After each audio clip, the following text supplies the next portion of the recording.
नमस्कार, मैं हूं जयकृष्ण कुमार और आप देख रहे हैं निष्पक्ष द इम्पार्शियल न्यूज। गांधी आश्रम सोभानपुर अपने क्षेत्र के 2 मध्य विद्यालयों को लेगा गोद, उसे मॉडल स्कूल के रूप में करेगा विकसित। सोमवार 28 सितंबर को गांधी आश्रम सोभानपुर में एक आम बैठक का आयोजन पूर्व मुखिया नारायण मांझी की अध्यक्षता में हुई। बैठक की शुरुआत में सेवा भारती बौंसी के सचिव रहे सुधीर कुमार सिंह, भागलपुर के सामाजिक कार्यकर्ता राजीव बनर्जी, तिलका मांझी भागलपुर विश्वविद्यालय के अर्थशास्त्र विभाग के पूर्व अध्यक्ष आर.डी. शर्मा और अंगिका विभागाध्यक्ष प्रेम प्रभाकर जी के आकस्मिक निधन पर शोक व्यक्त करते हुए 2 मिनट का मौन रखा गया। तदुपरांत बैठक को संबोधित करते हुए तिलका मांझी भागलपुर विश्वविद्यालय हिंदी विभाग के विभागाध्यक्ष डॉक्टर योगेंद्र ने कहा कि आज की जरूरत कृषि है और गांधी आश्रम का अस्तित्व कृषि आधारित होगा तो यह एक बड़ा मुकाम हासिल कर सकता है। इसलिए गांधी आश्रम के द्वारा प्रायोगिक खेती की जाए, जिससे प्रेरित होकर अन्य किसान भी इस नई खेती की ओर आकर्षित हों।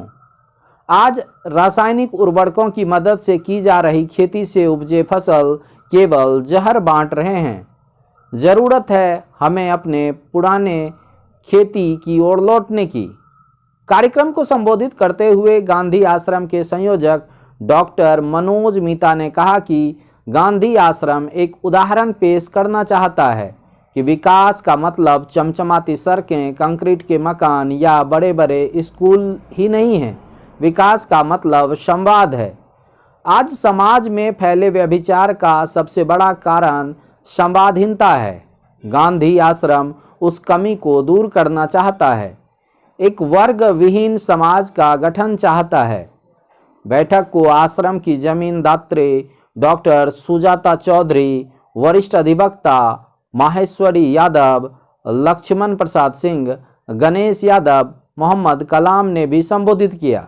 आश्रम के पास के 2 स्कूल, जिसमें हरिजन मध्य विद्यालय सोभानपुर और प्राथमिक विद्यालय मंडल टोला जनकपुर शामिल है, को गोद लेकर उसे मॉडल स्कूल के रूप में विकसित करने के साथ ही अन्य कई निर्णय लिए गए हैं, जिसे निर्धारित समय पर पूरा किया जाएगा।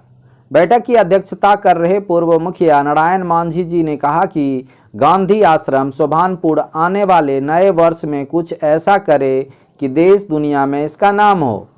उनके धन्यवाद ज्ञापन के साथ ही बैठक का समापन हुआ। बैठक में सुधांशु भाई, प्रयाग यादव, मोहम्मद निजाम, धनंजय यादव, मोहम्मद रशीद, केदार यादव, शशिधर मंडल, चमकलाल पासवान समेत दर्जनों किसान शामिल थे। कोई नेता आपके बारे में नहीं सोचेगा, विधायक हो या सांसद हो या ये हो, मंत्री हो, संतरी हो, वो सब आराम से है, उसको कोई दिक्कत नहीं है। जब आता है आप देखेंगे मुखिया जी बैठे हुए हैं, पुराने मुखिया हैं, नए मुखिया जैसे होते हैं कि एक बोलेरो तुरंत चलने लगती है, गाड़ी चलने लगती है। उद्देश्य क्या हो गया है? तो यह गांधी आश्रम पैसा कमाने का आश्रम नहीं है। जो ये आश्रम है, चूँकि आदमी के मन के खिलाफ है। मन, आदमी का मन है कि काम करेगा तो पैसा लेगा ही। क्यों काम करेगा मुफ्त में? क्यों काम करेगा फाजिल? गांधी जी ने ये मैंने मुफ्त में काम क्यों किया? अपने बेटे को नौकरी नहीं लगवाई, अपने बेटे को उन्होंने मंत्री नहीं बनाया। सब बेटा अपने तरीके से चाहते तो बन सकते थे। महात्मा गांधी खुद भी चाहते तो बड़े पद पर हो सकते थे, राष्ट्रपति तो हो ही सकते थे, प्रधानमंत्री भी हो सकते थे, वो नहीं हुए। तो नहीं हुए तो हम ऐसे आदमी की छत्र छाया में हैं जिन्होंने अपना जीवन समाज के लिए दे दिया, पाया कुछ नहीं। तो ऐसा विश्वास क्यों नहीं होता है कि जो आश्रम बनाते हैं उसमें जो है ऐसा कुछ होगा। जो कुछ लोग ऐसे भी हैं जिनको पाना नहीं है, सुजाता जी को क्या पाना है? उन्हीं की जमीन है।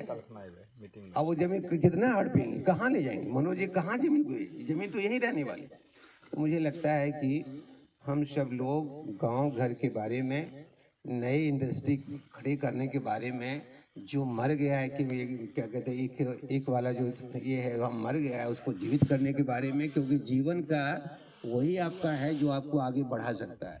शेष चीज़ें जो हैं समाज में धीरे धीरे जो खत्म हो रही हैं, उसकी वजह यही है।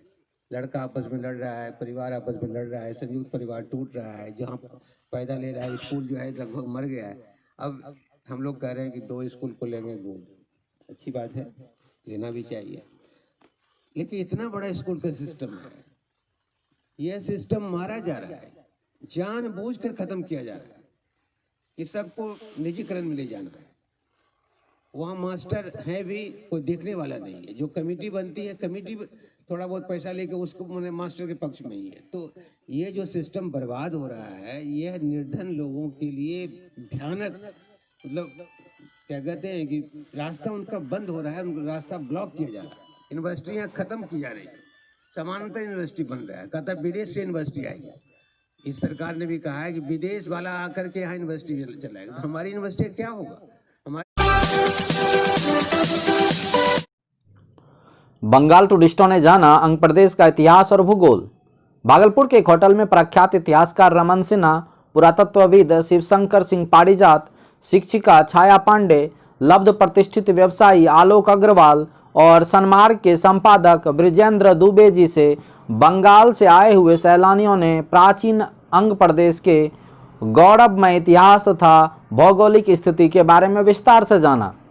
यहाँ की अंग बंग तथा महान साहित्यकार शरत चंद्र चट्टोपाध्याय, बनफूल, उपेंद्र नाथ गंगोपाध्याय, बेगम रुकैया सखावत हुसैन, कादम्बिनी गांगुली, अशोक कुमार, किशोर कुमार, तपन सिन्हा, कवि गुरु रविंद्रनाथ ठाकुर आदि के साथ भागलपुर के रिश्तों के बारे में जानकर सभी पर्यटक रोमांचित हुए। टूरिस्ट दल अंग महाजनपद के लोगों के व्यवहार, आतिथ्य तथा अपनेपन के कायल दिखे। हिमालय टूरिज्म के कर्णधार बामापोदो गंगोपाध्याय ने अंग क्षेत्र को सारे विश्व के साथ कैसे जोड़ा जाए, इस पर अपनी बात रखी। सभी अतिथि एवं पर्यटकों को सिल्क उद्यमी सद्दाम सलीम द्वारा अंग वस्त्र, अनुकृति मिश्रा द्वारा मंजूषा मास्क और रौनक दुबे द्वारा एग्री फीडर हर्बल टी भेंट किया गया। कार्यक्रम का संचालन संयुक्त रूप से इश्तियाक रजा और अमित ने किया, जबकि धन्यवाद ज्ञापन प्रोफेसर देवज्योति मुखर्जी ने किया। राष्ट्रीय जनता दल भागलपुर दलित प्रकोष्ठ की 1 दिवसीय बैठक केंद्र सरकार के द्वारा 3 विधेयक कृषि बिल के खिलाफ आयोजित हुआ। राजद जिलाध्यक्ष चंद्रशेखर प्रसाद यादव के नेतृत्व में आयोजित बैठक की अध्यक्षता दलित प्रकोष्ठ जिला अध्यक्ष डॉक्टर संजय रजक ने किया। उन्होंने अपनी बात रखते हुए कहा कि वे केंद्र सरकार द्वारा 3 विधेयक कृषि बिल के खिलाफ किसानों को प्रखंड, पंचायत एवं गांव-गांव जाकर जागरूक करने का काम करेंगे और केंद्र सरकार के द्वारा 3 विधेयक कृषि बिल से होने वाले नुकसान के बारे में बताएंगे। इस मौके पर जिला प्रधान महासचिव विश्वजीत कुशवाहा, महानगर अध्यक्ष दलित प्रकोष्ठ महादेव प्रसाद दास, प्रदेश महासचिव चक्रपाणी हिमांशु, प्रदेश सचिव तिरुपति नाथ यादव, वार्ड सचिव 21 उमेश दास, राजद नेता मोहम्मद शमीम, तिलकामांझी विश्वविद्यालय अध्यक्ष दिलीप यादव, प्रदेश सचिव दलित प्रकोष्ठ अरुण पासवान, महानगर अध्यक्ष मोहम्मद साहबुद्दीन, मोहम्मद पप्पू अली, जिला उपाध्यक्ष सुरेश पासवान एवं अन्य सैकड़ों कार्यकर्ता मौजूद थे।